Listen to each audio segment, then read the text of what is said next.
ក្រោយមិនអាចនឹងទ្រលំយើងទាំងពីរជាអតីត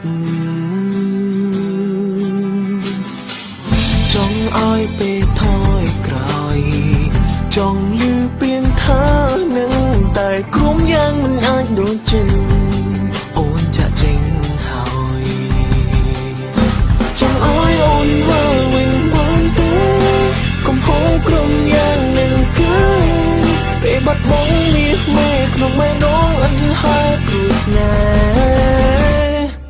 ហ៍យ៉ាងនេះវាល្អបើអូនអាចមកវិញបានជឿយ៉ាងនេះពេលនឹងក៏យ៉ាងស្ងួនមិននៅក្បែរចូលរកបងណាបងថែជីវ៉ាសន្យាថាមិនកេងកាបងនឹងធ្វើឲ្យយើងមានសេចក្តីសុខជាងគេលើលោកនេះ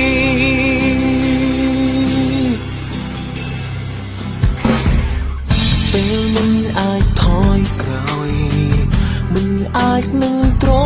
លំយើងទាំងពីរជាអតីតចង់ឲ្យពេលថយក្រោយចង់លឺពាក្យថានឹងតែក្រុមយ៉ាងមិនអាចដូចចិនអូនចាក់ចេញហើយចង់ឲ្យអូនមើលវិញបានទេកុំហូរក្រុមយ៉ាងនឹងគឺ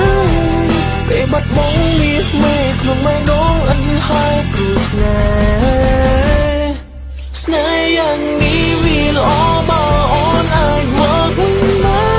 នជឿយ៉ាងនេះពេលនឹងក៏យ៉ាងស្ងួនមិននៅក្បែ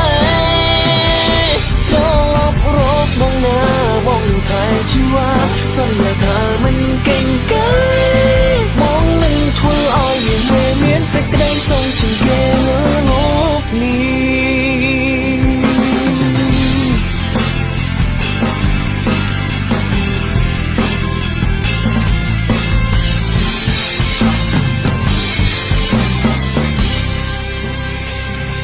ស្នេហ៍យ៉ាងនេះវាល្អបើអូនអាចមកវិញបានជឿយ៉ាងនេះពេលនឹងក៏យ៉ាងស្ងួនមិននៅ